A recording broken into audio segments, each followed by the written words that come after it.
Galera, então essa aula, a gente começa a aula 3 da semana 5 e a aula de finalização da parte de termo. Termo, cara, eu dei uma atenção especial, teve a maioria dos assuntos de termo, porque esse curso ele também é bastante voltado para a UEL, cara, e a UEL é o carro-chefe da UEL, é termologia. Então eu dei escala, dei dilatação, dei calorimetria, dei gases e termodinâmica. Basicamente todos os assuntos de termodinâmica, termologia apareceram. Então ficou bem extenso, várias aulas, mas vale a pena. Na última aula nossa, nós falamos de gases. Transformações isotérmica, isobárica, isocórica, então orientei vários exercícios. Nessa aula a gente vai falar sobre termodinâmica, que é a capacidade de um gás realizar trabalho. Ela mexe fundamentalmente com isso, com o trabalho realizado por um gás. Então se liga, se você tem dificuldade em entender o que é trabalho, trabalho tem a ver com transformação ou variação de energia. Então, agora que eu vi, eu tô com a camiseta por baixo, a manga dela tá saindo aqui, tá estranho, né? Eu não vou cortar o vídeo não, vou botar a manga pra dentro aqui, ó, fica mais fácil. Aí, tá frio, cara? Então é assim, para um gás realizar trabalho tem que ter uma variação de energia. Então o gás estava em alta pressão, aí ele se expandiu empurrando um pistão, como se fosse um êmbolo de uma seringa de injeção. Ele realizou trabalho. Quando um gás explode e se expande, ele realiza trabalho. No cilindro do motor do carro, o gás realiza trabalho. Para realizar trabalho, básico do gás, olha aqui, ó, deve ter pressão e variação de volume. Tem que ter pressão e variação de volume, não tem jeito. Tá? O trabalho, a formulazinha clássica para trabalho é P delta V. Pressão, variação de volume, isso daqui é dado em Joule. P delta V.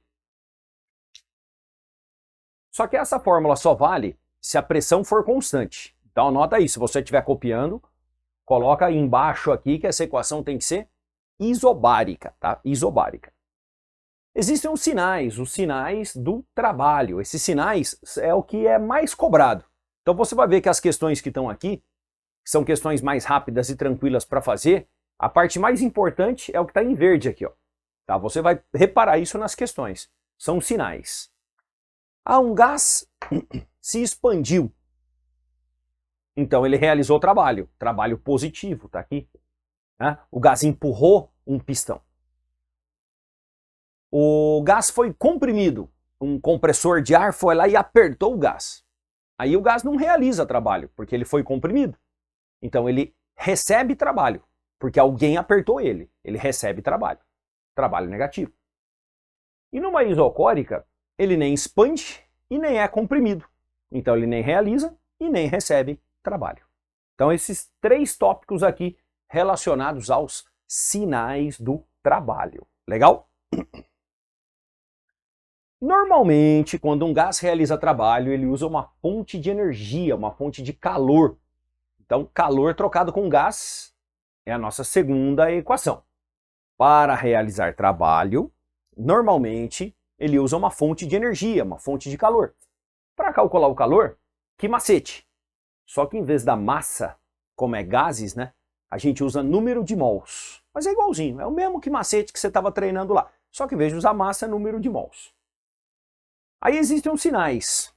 Se o gás recebe calor, por exemplo, se tem alguma fogueira, alguma explosão acontecendo e esquentando o gás, ele está recebendo calor. Quando ele recebe calor, o calor é positivo. Quando o gás cede calor, o gás está perdendo o calor, perde calor para o meio ambiente, aí o calor entra com sinal negativo. E se a transformação for adiabática, aí ele não troca calor. Uma transformação adiabática é uma transformação muito rápida. O aperto de um aerosol é uma transformação adiabática. Então quando você pega um aerosol, dispara o aerosol, o gás sai extremamente gelado. Por que ele sai tão gelado daquele jeito? Porque é uma expansão adiabática. Quando expande, o gás fica gelado e quando comprime, o gás fica quente. Se eu fosse você, eu anotava isso também, hein? Na adiabática, puxa duas setinhas aqui, ó. Quem está copiando aí, ó. Expansão, escreve, o gás fica gelado. Compressão, o gás fica quente. Expansão, o gás fica gelado. Compressão, o gás fica quente. Não confunda a adiabática com isotérmica, hein, galera? Isotérmica, a temperatura é constante. Na adiabática isso não vai acontecer nunca. Bom, vamos então começar a fechar o nosso raciocínio. Um gás realiza trabalho quando ele se expande. Para realizar trabalho, ele precisa normalmente de uma fonte de calor. Então ele recebe esse calor e realiza trabalho, normalmente. Mas existem situações que o gás não troca calor, a adiabática não troca calor, e mesmo assim ele realiza trabalho. Então olha só que doido, ele realiza trabalho sem fonte de calor nenhuma. Só que quando isso acontece, ele tem que tirar a energia dele mesmo. Então todo gás tem energia, chamada energia interna. Essa energia é do movimento das moléculas. Lembra que um gás tem aquele movimento caótico, alucinado? Então esse movimento de moléculas tem a chamada energia interna. Energia interna. E a energia interna, 3 meios, nRT, número de mols, constante geral dos gases e temperatura. Essas fórmulas elas têm menos importância do que os sinais, tá? Os sinais são os mais importantes. Quando um gás esquenta, a variação de energia interna é positiva. Quando um gás esfria, a variação de energia interna é negativa, ele perde energia interna. E na isotérmica, não varia energia interna. Vamos raciocinar. Desodorante aerosol. Aperta o aerosol. O gás faz assim, ó, se expande. Realiza trabalho? Vai, presta atenção. Realiza trabalho? Sim, realiza trabalho. Bom, falei que para realizar trabalho, normalmente ele precisa de calor.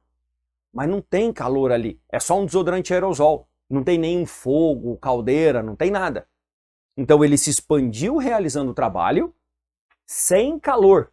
Ou seja, uma expansão adiabática. Aí ele teve que usar que tipo de energia? Energia dele. Só que com isso ele esfria. É por isso que quando o desodorante sai do aerosol, ele sai gelado. E não é pouco gelado não, viu, cara? Ele sai muito gelado. Sai 20, 30 abaixo de zero. É muito gelado. Legal? Então essas são as grandezas envolvendo a termodinâmica. São essas grandezas que eu vou fazer um punhado de teste com vocês agora. Se eu juntar essas três grandezas, eu chego numa equação conhecida como primeira lei da termodinâmica.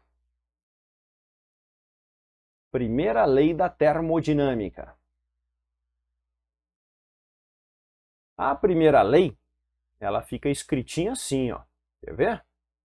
Que é igual a ΔU mais trabalho. Tá aqui, ó.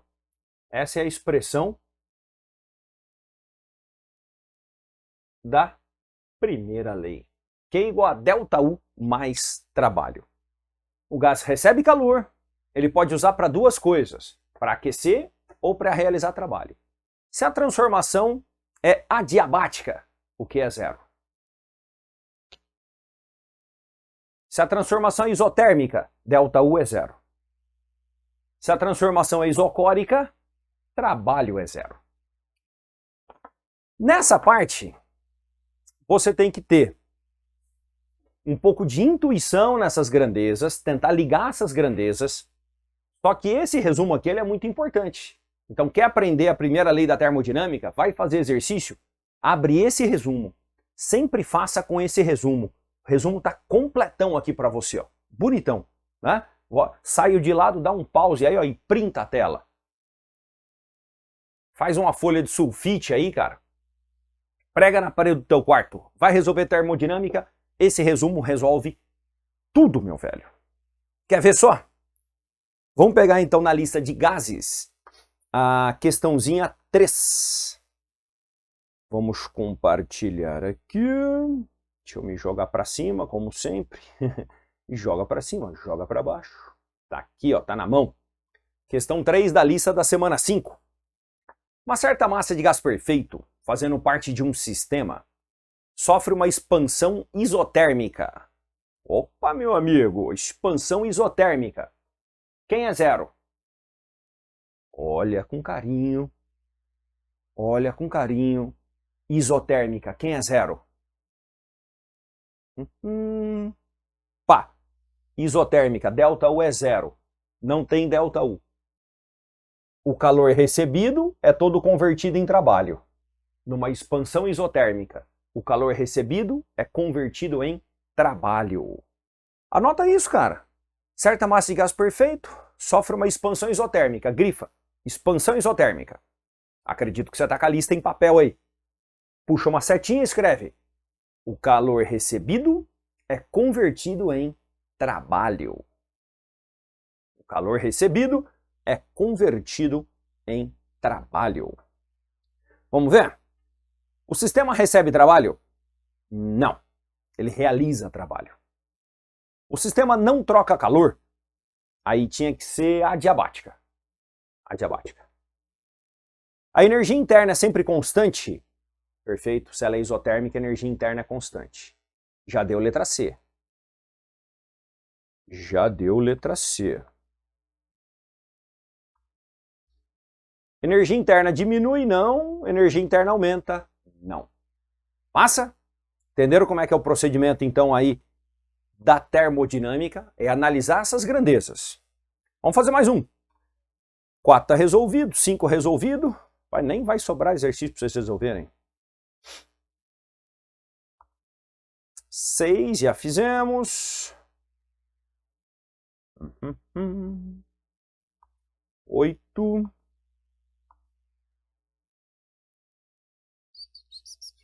A 9, galera, ela saiu errado, viu? A 9 saiu errado.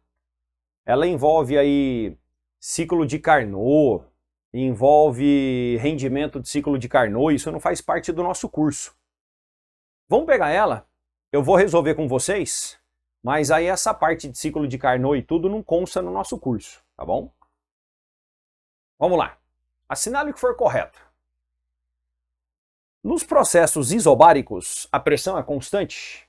Opa, isobárico, pressão constante, perfeitinho. O motor opera convertendo todo o calor em trabalho? Tá. Nada converte todo o calor em trabalho, tá? Jamais, é impossível. Nunca o calor vai ser convertido totalmente em trabalho. Sempre tem perdas. Então, numa usina termoelétrica tem perdas, no motor de um carro tem perdas. Sempre parte da energia é perdida. Então, não.